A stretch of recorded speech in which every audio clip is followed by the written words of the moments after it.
Magandang umaga po mula sa Pag-asa Weather Forecasting Center.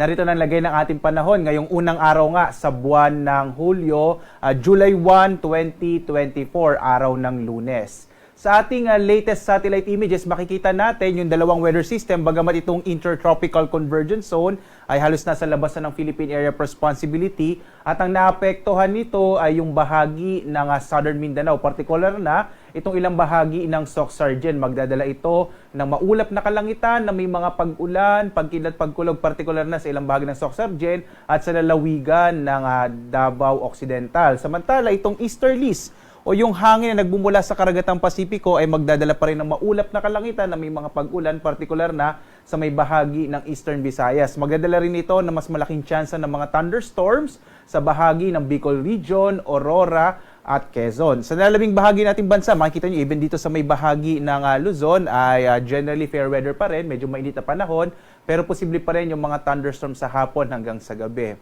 As of this moment po, wala pa rin tayong namomonitor na anumang low pressure area o bagyo sa loob at labas ng Philippine Area of Responsibility. So wala pa tayong namomonitor na bagyo na maaring pumasok sa loob ng Philippine Area of Responsibility. So medyo maliit pa yung chance at least in the next 2 to 3 days na magkaroon tayo ng bagyo. At magbibigay tayo agad na update pag meron tayong namataan. At dito nga sa Luzon, itong ating inaasang magiging lagay ng panahon, malaking bahagi ng Luzon ay makararanas ng mga isolated o pulupulong pag-ulan, pagkilat, pagkulog, medyo mainit pa rin sa tanghali. Mas malaking tsansa ng mga thunderstorm, particular na sa may bahagi ng Bicol Region, lalong-lalo na sa may area ng Quezon at Aurora, dahil dito umiiral yung easterlies o yung hangin na bumula sa karagatang Pasipiko.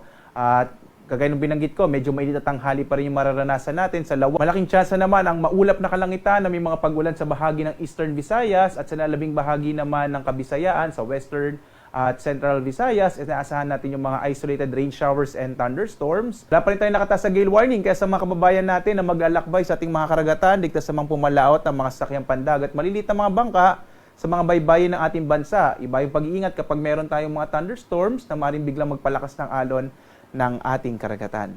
Narito yung ating inaasahan na posibleng maging track ng mga bagyo kapag buwan ng Hulyo. Base dito sa ating climatological tracks, karamihan ng mga bagyo ay dumadaan sa may area ng Bicol hanggang sa may area ng Northern Luzon. Maari din itong mag-recurve. So kadalasan po, kapag meron tayong mga bagyo, ito yung kadalasang nagiging track niya. Mainly sa Luzon, sa may area ng Bicol, o nag-recurve patungo sa may bahagi ng Japan. At bagamat minsan hindi nagla-landfall yung mga bagyo natin, kapag yung mga bagyo po ay nandito sa may northern part ng ating bansa, ito naman yung pagkakataon na nagkakaroon tayo ng hangin enhanced or pagpapalakas sa hanging habagat. So minsan kahit hindi tumatama yung bagyo sa lupa, malakas pa rin yung mga pag-ulan dito sa may western section ng Luzon at Visayas. Ito ay dulot nga ng pagpapalakas ng hanging habagat. So patuloy tayong magbibigay ng updates kapag may namataan tayong bagyo.